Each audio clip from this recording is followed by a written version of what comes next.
Hi everyone, welcome again to our class. Today we discuss about example 7.1, which is we have to find the internal force for indeterminate truss. We have to find the internal force for each member. So before we start, we have to make sure our truss in which category, which is determinate or indeterminate truss. So as you remember, we are going to use this formula m 2j minus 3. 3 is depends on our reaction.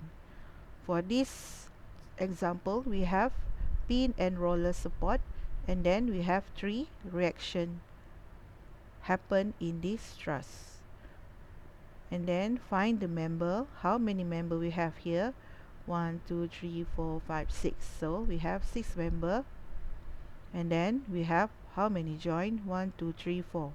4. So 2 times 4 minus 3, which is 8 minus 3. We have 5, and we find 6 is larger than 5. Okay, so we're going to state here the truss is okay and stable, and internal indeterminate degree of indeterminacy which is 1. Okay, why the degree of indeterminacy is 1? Because we have one member larger than 2j minus 3. So we state one determinacy of degree of indeterminacy is 1.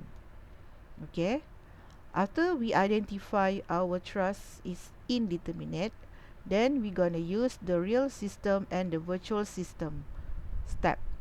Okay, for the real system, we have to ignore one member so that we only get 5 member. Okay, or we only have member equal to 2j minus reaction. Okay, for example, we have only 5, so make sure we ignore one member so that we get member equal to 5. Now when we ignore our member AC here, for instance, we ignore AC, you also may also ignore DB. You may also ignore DB or AC. For instance, I choose to ignore member AC. So now we have to calculate the internal force member using method of join or method of section to find the other member's internal force. Okay, so we have 40 kilonewton here as a external loading at your truss, and then we find the reaction. Okay, first we have to find the reaction. After we have the reaction at our support, pin and roller here, pin and roller, then we find all the internal force at member. Okay, for instance, you get all answer is correct. Okay, we have 30 at AD, AB we have 40 as a tension member, and DB also a compression member, and DC we have 0 and 0 because this one is, remember, a 0 force member. So we get CD and CB is 0 because no external load or support here. So we get this is a 0 force member, and then we got 0 0 here. Okay, make sure your real system is correct. Okay, we can the symbol, we can put a symbol here as a F. Okay, real system. And then we have virtual system, which is mu. Okay, after we do the real system, then we continue to calculate again this truss using virtual system. At the virtual system, we give our ignore members just now, which is SE, we put 1 unit as a tension member. Okay, we put 1 unit at tension member at the member that we ignore just now, which is SE. Okay, and then we ignore at the virtual system is the external load. No external load loading at truss for the virtual system. Okay, and then when we have no external load and we give back the SC member is 1, meaning that our internal force also change.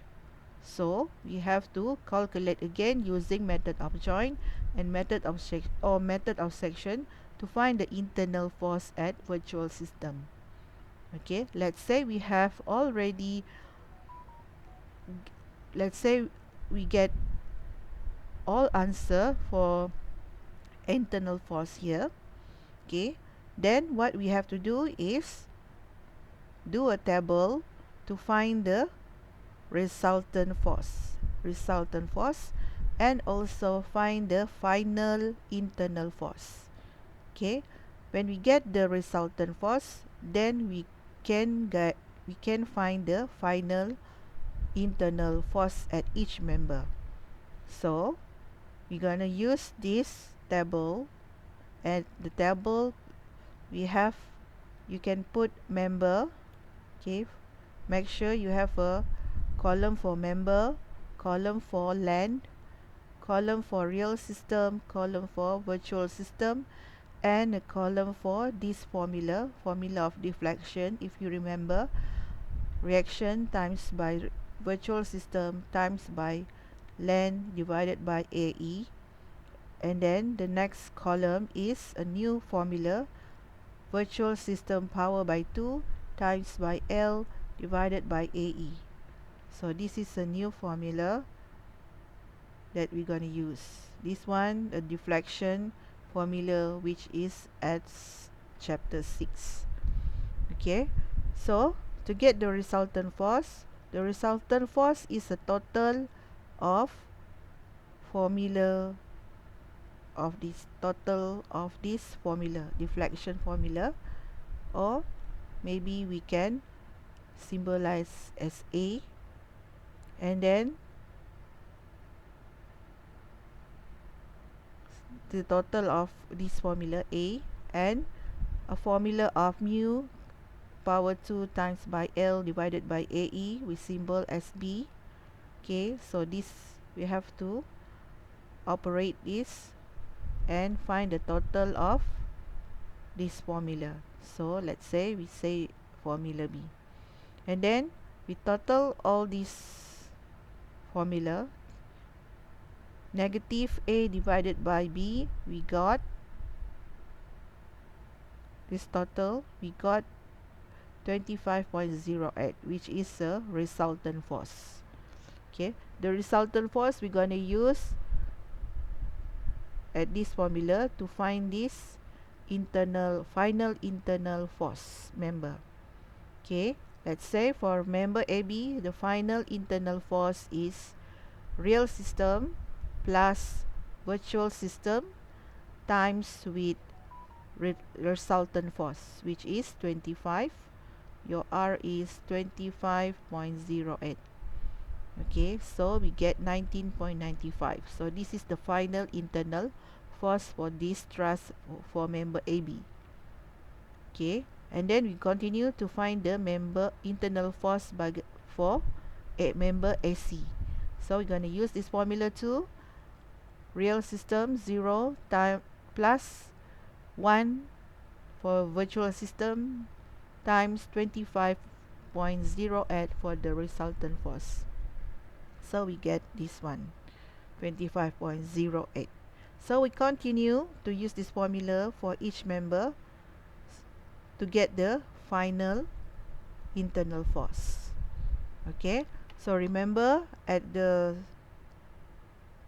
indeterminate truss, we have to calculate the truss 2 times, which is the real system virtual system, and then we're gonna do this table to find the total of formula A divided by formula B to get the resultant force, and then to finally we get the final internal force at each member. Okay, so I hope you try this question and do your own calculation. Make sure you get this answer, and then try to get this final answer, and then try problems at this example. Okay, class? Okay, thank you for listening. Enjoy learning. See you next time. Thank you.